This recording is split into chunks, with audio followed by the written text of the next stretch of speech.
Car Con Carne is sponsored by Easy Automation. If you're looking to transform your home, office, or business into a smart, seamlessly connected space, Easy Automation delivers custom automation solutions that are tailored to your lifestyle. Easy Automation makes technology work for you, effortlessly, reliably, and always with your satisfaction guaranteed. Visit easyautomation.net or call Dan at 630-730-3728 and take control of your environment today. Car Con Carne is also sponsored by Exploding House Printing. Bands, brands, listeners who want to get the word out, Exploding House Printing can help with your screen printing, embroidery, and other merch needs.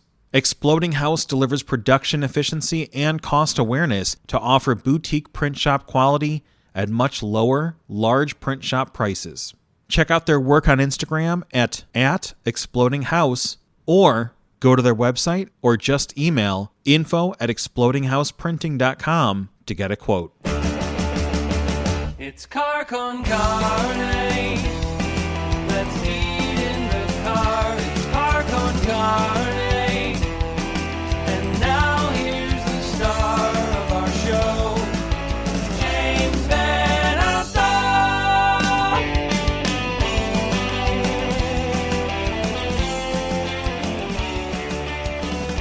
Okay, Jaime Black, very excited today to be filling in for James Van Alstyne on the Car Con Carne podcast. Thank you to James for having me in, and to his listeners for having me in as well. So I'm very excited today because we have a very, very cool, very creative and accomplished guest, Stewart Hicks, Associate Dean of Physical Resources and Planning at University of Illinois at Chicago, Associate Professor of Architecture at University of Illinois at Chicago, and co-founder of the Design With company. How are you doing today? I'm doing great. How are you doing? I am well. I'm well. So, you have this very cool, YouTube series, this very cool creative focus. We're going to talk about all that. I always like getting some, background about people I'm talking to when I'm connecting with them for the first time. So how did architecture and design become your focus? How did this start for you? Oh boy, that's going back a ways. I do remember the moment when I decided I was studying for an exam for organic chemistry class because I was going to be a pre-med major at Michigan, and I realized I really didn't like studying organic chemistry. um, and so I made a very short-sighted decision to try and find something that I thought I would like studying, and it turned out I did like studying architecture, and that realization, I think, followed me for a while because, I ended up wanting to be a professor, and just the kind of learning of architecture, learning about it and teaching it has always been, from the very start, something that I really enjoyed about the field of architecture. Upon reflection, more recently, though, I pinpointed another moment when I was, I don't know, a pretty young kid, and my mom had one of those house plan books that you used to be able to buy at the grocery store. Sure. And and I asked her, I was like, well, what is this? And she showed me what a plan was and talked about how it showed how people like lived in or moved inside of a house. And I asked if, are we going to be moving or something? And she said, no, I just like to look at the plans and imagine the people's lives inside. And she still does that. I don't know, she likes to go looking at houses and imagine people's lives inside. But for me, that I think was pretty formative because I enjoy looking at plans and imagining people's lives inside. It's just, for me, it's a architect's drawings are like a story to imagine through, and that's been with me from when I do designs and when I talk about it on YouTube, because I think that the communication about architecture and the storytelling behind it is something I'm really interested in. I think that's really interesting because you're right. Like, architecture tells such a story about our lives, whether it's the homes we live in, the apartment we live in, the spaces we work in, the spaces that we, dine out in, or that we routinely go to that we enjoy, whether it's, your favorite shop or your favorite amusement park or whatever. But like, architecture is kind of this silent language that's all around us at all times, right? Yeah, for sure. And I think that, I don't know if it's just the term architecture or if it's the fact that, we don't get really introduced to maybe concepts around it till maybe later if we're taking art history class or something. But it seems kind of intimidating to people, or it seems even, I don't know, something that people wouldn't naturally be interested in, or a lot of folks. But like you're saying, that buildings and spaces play such a huge role in all of our lives that I think what I'm trying to do with the YouTube channel and stuff is to try and, you know, tell those stories in ways that, try to engage people that wouldn't necessarily think that they're interested in architecture. So you don't have to be interested in architecture to have an appreciation around for what you're saying, like to try and understand the way that the buildings around us shape our lives in various ways. No, I think that's really interesting. And you have these really accomplished titles at University of Illinois at Chicago at UIC. Bring us into your work there and what that entails. I wear a lot of hats, not all of which align or crisscross with YouTube at all. But yeah, so the associate dean thing, I that's a position at the college, an administrative position where I basically the client rep for some renovations and work that we're doing. So like I get to interface with architects because we're doing a renovation, and I'm basically trying to collect what all of the people who are going to be using this building, what they want, what they need, and trying to communicate with the architect and the project manager to make sure that their interests are being communicated and dealt with.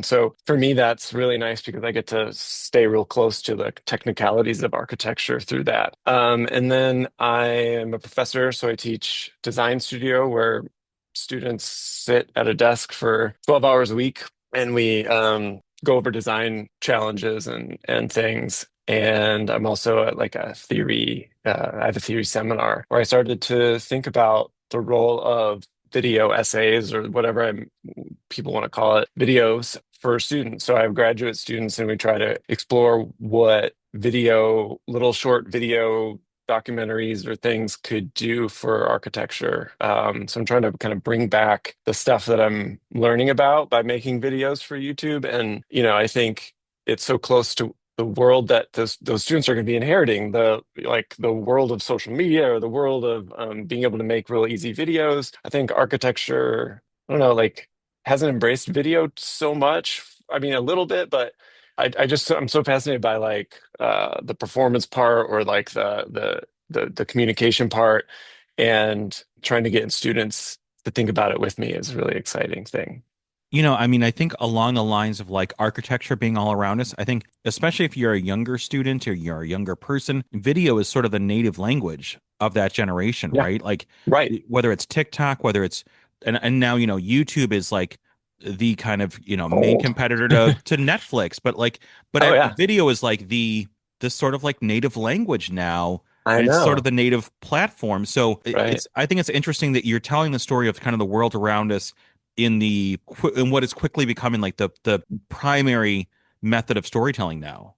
Yeah, isn't that so interesting? It's like it went from, or film and video went from being something that was so distant and You had to go to film required so school. much equipment and stuff. Yeah, right. And this is something that, like what you're saying, it's a kind of it is sort of universal. Like it's everyone is looking at them and reading, watching them and making them all the time. And yeah, I'm interested in how architects begin to embrace that aspect of the way the world is changing, and trying to get the students to think about that too. I do one thing. I don't make shorts or anything like that. I only make those 15, 12-minute things.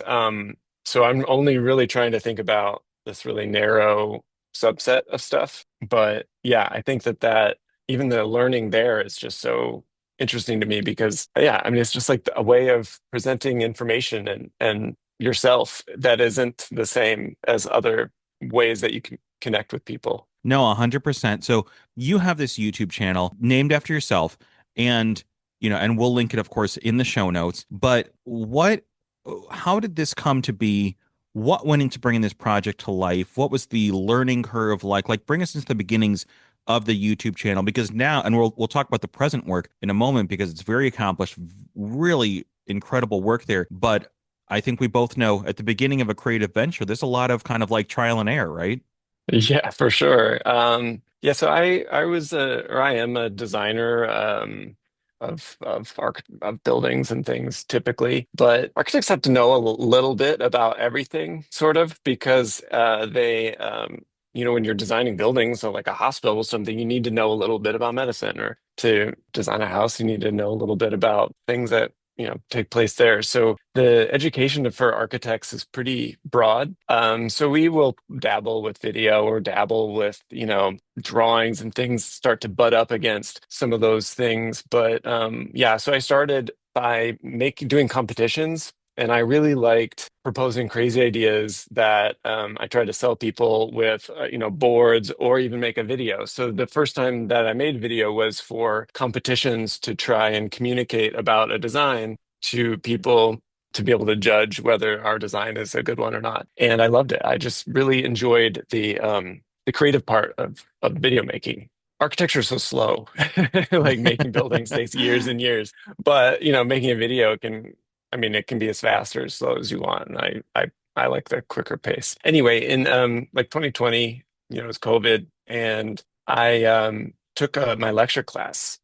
I had to go online, and I didn't want the class to suck. So I tried to work really hard at making these recorded lectures for the students. I like did skits, and tried to make it fun. And at the end of that, I kind of thought about wanting to get into YouTube, but at the end, the students said, you should start a YouTube channel. And their permission like felt like the hump that I hated being on camera. Like I don't like I'm not naturally interested in any of that aspect of being so like out and in public.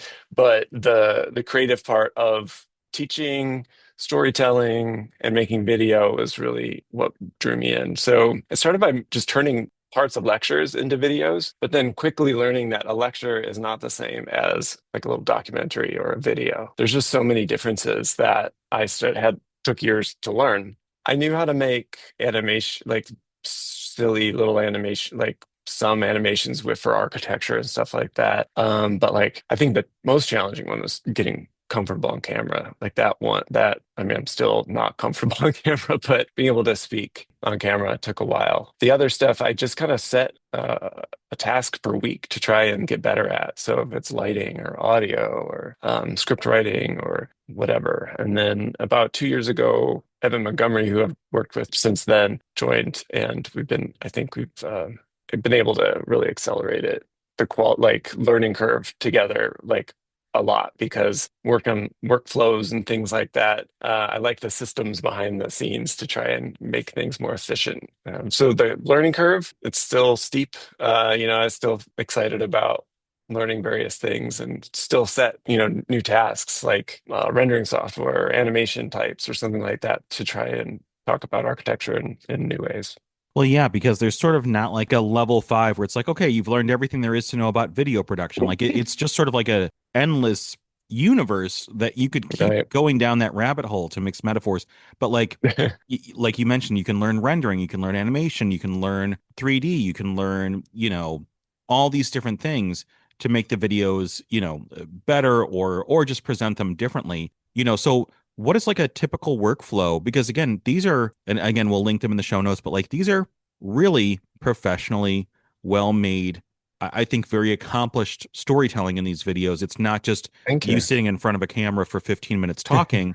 So, what goes into that? Oh my. Yeah, well, thank you, first of all. What goes into that? Well, I could send you a photo of there was a day where I mapped out what thought the workflow should be on the whiteboard with like post-it notes. It looks like I don't know, a crazy person trying to like map out like That's the point of a solve a whiteboard. crime. I Yeah. know, solve a crime or something like that. It starts with what we think would be a great idea. We don't categorize our videos by topic all that much. It's more about like cause and effect. So it's like this thing, like this invention did this over here, or like trying to make connection, or like this disaster or like fire or something changed building codes. Like, so we're trying to always think about that at the early stages. And then I think that there has to be a conflation of, or few things that come together. One is, could we, is there the possibility of an effective title and thumbnail? Because that's how YouTube videos get evaluated by people. Is there a good story? And then is there a learning, is there something valuable that way, educationally? So that's kind of our decision process. So then we research, we gather assets by like drawing them, 3D modeling them, or, using stock things, and write the script, which is about 2,000 or so words, which makes about a 12-minute video. So it's about 4 pages. And then we cut up the script into every single line. So every sentence gets its own cell in a big old spreadsheet. And then we map out what the visuals and everything are going to be for every line. And sometimes that's a video that we get off of, a site, or sometimes it's something we have to animate. And we have different categories of 2D and 3D animations. And so we, we call it the run of show, and kind of map it all out there. And then we record me on camera so that we have the audio to be able to time all of our animations to, and then use that recording to then build up and animate everything and then package it all together. So we usually have a couple videos going, but we put out a video every 3 weeks. But it takes about 6 weeks, from start to finish, to be able to, at least from start to finish, to kind of complete that process. Even 6 weeks, which maybe somebody who's not a creator or a digital media editor might think, oh, 6 weeks, that sounds like a lot of time. What you're describing to me, before you gave me a time frame, I'd be like, okay, well, that's at least, if he's speeding through this and staying up late at night, that's 3 months per video. Six Oh, weeks, that's thanks. like, but I mean, that's I guess I'm just impressed by that workflow. And how did you and any of your collaborators, like, how did you guys find that sweet spot of like, we're going to do X, Y, and Z, and this will keep us on target, and this will keep us on schedule, and that's how we're going to keep this going, and of course be consistent, which we know is Right. key in this game. It is. It is. Yeah, it's tough because I still do all this stuff at the university too. So it's like, Sure, you just have it's your little like, side job at the right. university, right? Yeah. Yeah, yeah, yeah. Constantly evaluating for ourselves. Like it seemed like any moment where there was a bottleneck that seemed like it didn't need to be there, be like, well, why? We would interrogate it, like, for a few months. Like, I think we really tried to figure it out. So one of the big steps was we used to animate without me having recorded, but then we couldn't time the animations real well to the explanation. And so, just shifting that, being able to key things in better, changed everything for like the ability to create a more like seamless relationship between what's being talked about and then what's on screen. So yeah, it's like constant evaluation. I like systems. I'm like a systems thinker, so like for me that's a real fun part of this, is like trying to figure out like how to have the most maximum creativity, that the system produces creativity, not just like locked in something, but in an efficient way. So like to be able to balance the efficiency with room for creativity and new things is I think a fun challenge. So I could nerd out about that kind of stuff all the time, but I'm sure other people aren't as interested in it. But No, but yeah, I like a lot. as an editor and creator myself, I think the creative process is really Yeah, interesting, and it's something worth talking about with other yeah, creators, because again, we both know that these things don't happen on their own. Videos, right. podcasts, whatever it is, a great graphic design flyer, like those things just don't magically happen, and they don't happen with somebody sitting down at the computer for 5 or 10 minutes or an hour and being like, "Oh, I'm done." Yeah. Yeah, Yeah, it's a that's the build. tough part, is like getting chunks of time to be able to like get into the right headspace for something. Yeah, yeah, just even getting into the headspace and not having interruptions. Yeah, Yeah, right. absolutely. We started doing a couple projects with 4 other people recently, and it's amazing how really simple things can really disrupt our workflow. So like not being able to lock the script down early, for us, it's fine. We just kind of like, we're the only people who need to be impressed by the script, and we can lock it down. But when you're working for a client, that workflow might shift a little bit, and so even those small shifts mean a lot for us, and we're trying to figure that out to kind of make things a little more robust when there are other factors that aren't so in our control. But, again, that's a kind of dirty Sure. inside stuff. But Well, like switching gears a little bit here, like talking about the content of the videos, like I Mhm. know not all of them are about Chicago, but some of them are about Chicago, and certainly, About two-thirds are yeah. usually. And you Yeah. live in the Chicagoland area, I'm assuming, because you're at Yep. UIC. Yep. And we both know that Chicago, I mean, that's an architecture city, right? So, what role does Chicago play in your work? What are you inspired by around the city? Like, how does that factor into what you're creating? Yeah, Chicago is absolutely key, I think. I don't think I can make the same kind of content from anywhere else. And I recently just finished a project with some folks for the Chicago Architecture Biennial. And what we did for that is we mapped every single part of a video that is about Chicago to a location and created a 3D navigatable map where you can click on it and it will take you to the time-stamped part of that video that is about that place. So trying to not be beholden to the YouTube algorithm of like how the videos get distributed, but like using this place-based map. And then what we've found so interesting is that we use Chicago in a couple different ways. One is like what you're saying, is like it's an architecture city. So, Frank Lloyd Wright, did a lot of work here. And so a lot of the times that story about the city is about these really exceptional buildings that some, singular genius architect created. And sometimes we talk about that, but usually it's more often talking about Chicago as just a place to live, and an example of a place to live because we're trying to connect architecture and buildings to everyday life and things that people are connected with. So Chicago's great for that because Chicago can do both of those things. It can be this like home for these exceptional buildings, but it can also be like just a regular place where somebody lives and be relatable to folks when you talk about it that way. Not all cities can be like that. Like New York is always New York, and it's only relatable to people who are living in New York as a place to live, right? Or LA is the same way. Like, so, but Chicago can do both of those things. And so for us, that's really pretty key, I think, to be able to use it to continue drawing from the city, to be able to continue talking about, you know, the role of buildings in people's lives. Yeah, absolutely. And when you're, looking ahead to like, your next wave of videos that you're going to produce, how do you find subjects or what is your inspiration? Or do you have a list that's like, well, here's the next 60 topics we can get to over the next 2 years or whatever? We do have a list, but it's usually more like a well from which to draw from, not a plan. We don't plan out too far. I think usually we'll get fascinated by something, and there'll be a few videos about that in a row.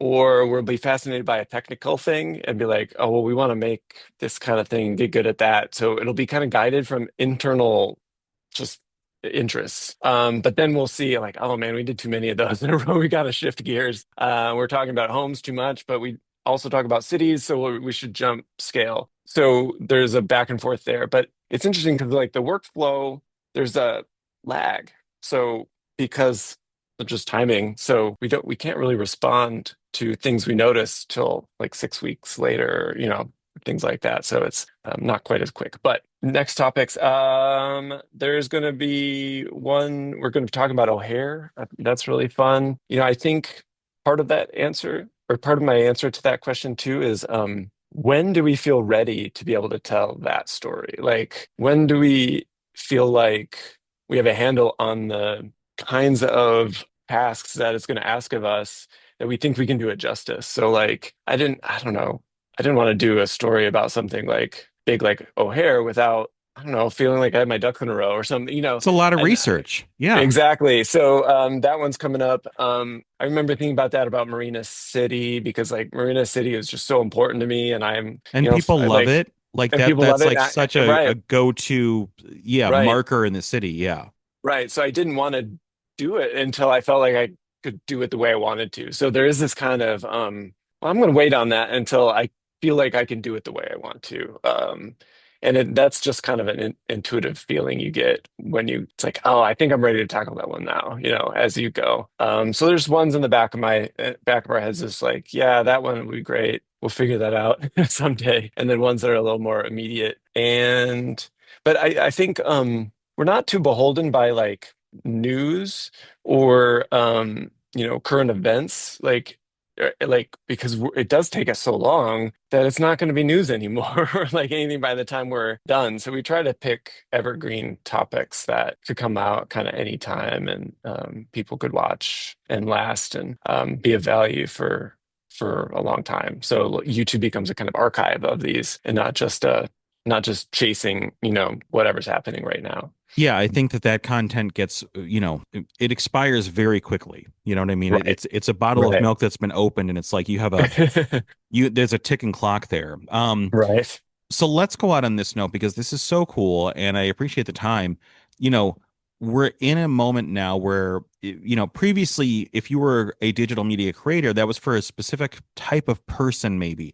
Now everyone needs Mm. to be a digital storyteller, no matter what industry you're in, no matter what type of work you do. And so for anybody who hasn't, become a digital storyteller themselves, it doesn't have to be YouTube, but like, what advice would you give for, let's say, folks that haven't started a creator journey yet and are thinking, well, maybe I do want to launch a newsletter or a TikTok or a Substack or a, YouTube or whatever it is, but they haven't jumped in yet. Yeah. Oh, what a great question. For me, I think that stupid advice to just start is was really key because I I have I have a supercut edit of my me trying to record the first video, and I tried recording it over probably 5 months, 6 months, or something like that, where I did dozens and dozens of times because I didn't like it, and then I was like, okay, well, I'm just gonna put it out, and then I'm gonna every week get better, so that was key. And then I think the next step was what are my like limitation? Like, what am I just not good at doing? And which of those should I try and solve? And which ones should I just lean into and get better at these other things? Because I'm not going to be doing that. And just kind of, I think, assessing that and being okay with like, yeah, it's just not, that one's not me. Like, I can't walk and talk, for instance. Like, some people can memorize a lot of lines and then walk like 50 paces and talk to the camera. I can't do it, like or I mean that's a dumb example, but like there's just certain things I don't feel real comfortable with and I just don't even care to get better at. But talking on camera, I hated it. I was terrible at it, but that was something I really wanted to get better at because it felt like important that there be that I don't know, like I thought it was important to be a not just a faceless channel talking about architecture and buildings. It felt like it needed somebody to be there to kind of be a common person that you come back to and that you trust sort of like to talk about something. So it felt like that was an important piece of it. So yeah, that was something I was like, wow, I got to get over that. I got to get better at that. And so the combination of those two things, like just start and then being okay with certain limitations and picking your battles about which ones you want to plow through and how you just want to take advantage of the things that you're naturally maybe more gifted at or more interested in, and then just get better. I love that. I completely agree. I think that's all tremendous advice. The YouTube channel is so cool. Again, we'll link that in the show notes here. Stewart Hicks, thank you so much for taking the time today. Thanks, James Van Ossel and Kark and Carney, for having me in as a guest host today, and everybody else for listening. Thank you so much. It's been a pleasure.